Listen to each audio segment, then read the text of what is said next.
Hello everyone, welcome করছি my new blog আমার সংসার। আসসালামু আলাইকুম, সবাই কেমন আছেন? আলহামদুলিল্লাহ আমরা সবাই ভালো আছি, আপনারাও আশা করি ভালো আছেন। অবশ্যই ভালো থাকবেন, যেহেতু আরও একটা নতুন বছরে আমরা স্বাগতম জানাবো। 31st নাইটে আপনারা কে কী করছেন অবশ্যই আমার সাথে বলবেন, শেয়ার করবেন, কমেন্টে জানাবেন। তো যাই হোক, আজকে 30 তারিখ ছিল। 30 তারিখ রাতে কী কী করলাম সেটা দেখাবো, ভাইরাল ডিমের রেসিপি, আর সাথে থাকবে বেলপুরি। আচ্ছা, তো এটা মামা থেকে যখন বেলপুরিটা নিচ্ছিলাম, ভিডিও ক্লিপ নিচ্ছিলাম একটু, তখন মামা কানায় কানা টাকা আছে কি যে চালাক দোকানদাররা। এখন তারপর চলে গেলাম মুরগি দোকানে, ডিম দোকানে, ওখান থেকে সব কিনে বাসায় চলে আসছি। আর এগুলা আজকে রাতে করব হলো ভাইরাল ডিম যেটা, ওটা খাবো, আর বেলপুরিটা খাবো, সাথে চা থাকবে। আর 31st নাইটে আপনারা কে কী করছেন? আমি তো বাড়ি চলে যাওয়ার কথা, কিন্তু একদমই মন চাচ্ছে না ঢাকা শহর ছেড়ে বাড়িতে প্রথম বছরটা স্বাগতম জানাবো ঢাকা থেকে, যার জন্য ছোটোখাটো একটু কিছু রান্না করে খেয়ে তারপর আমরা 1 তারিখে চলে যাব গ্রামে। তো আমি কি করব রাতে সেটা তো আপনাদের সাথে অবশ্যই শেয়ার করব। আপনারা কে কী করছেন অবশ্যই আমাকে কমেন্টে জানাবেন।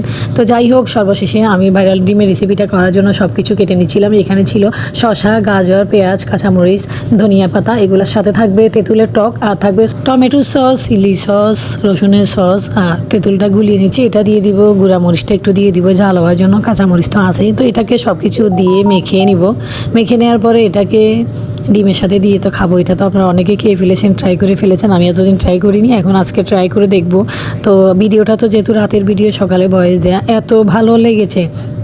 আর বেলপুরির সাথেও আমি সসটা যেটা রেডি করেছি এটা খেয়েছি, এত পরিমাণে মজা লেগেছে খেতে যে কি বলবো গাইস।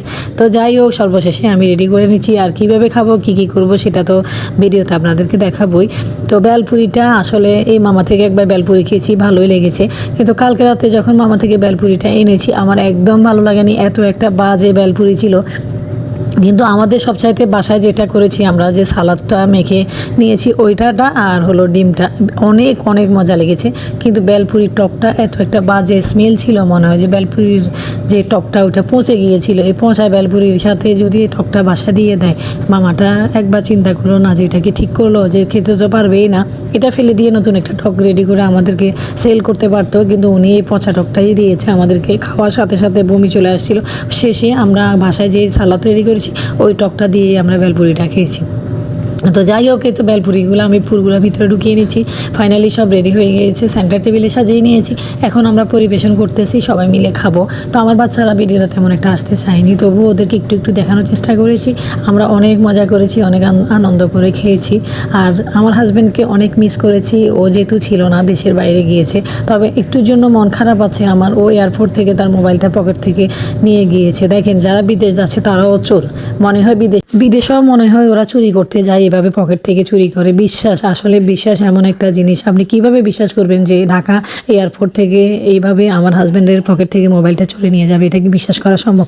আর ওই মোবাইলটা আমার ছিল, যেহেতু আমার হাজব্যান্ড আমাকে S20 আলটা এনে দিয়েছে, তারপরে আমার হাতের ওই ইউজ করা মোবাইলটা আমি ওকে দিয়ে দিয়েছিলাম। ওটা হলো মাই 10 যে একটা মোবাইল ছিল ওটা। তো ও আমার হাতের মোবাইলটা ইউজ করতো, আর আমাকে তো একটা মোবাইলে নিয়ে দিয়েছে। তো যাই হোক, আসলে কি করব, দুঃখজনক, এটা বলা খুবই দুঃখজনক। একদম সহ্য হচ্ছে না যখন ও আমাকে অন্য নাম্বার থেকে কল দিয়ে বলেছে আমার মোবাইলটা পকেটে নিয়ে গেছে। আমি অনেক রাগ করেছি, কারণ ওর অনেক দামি দামি ফোন এইভাবে পকেট থেকে নিয়ে যায়, ব্যায়াম করতে গেলে নিয়ে যায়, কোথাও বাজার করতে গেলে নিয়ে যায়। একদম রাগ হয়ে বলেছি যে তোমার আর ফোন ইউজ করারই দরকার নাই, যেহেতু তুমি ফোনের মূল্য বোঝো না, ফোন চুরি হয়ে যায়, তুমি বলতেই পারো না, তোমাকে কেউ তাড়া করছে যে তুমি ফোনটা ঠিকভাবে সেভ করে রাখতে পারবো না। তো যাই হোক, অনেক কথা বলে ফেলেছি। সবাই পাশে থেকে ভালোবাসা দিবেন, আমার ভিডিও দেখবেন। আসসালামু আলাইকুম, থ্যাংকস ফর ওয়াচিং, আল্লাহ হাফেজ।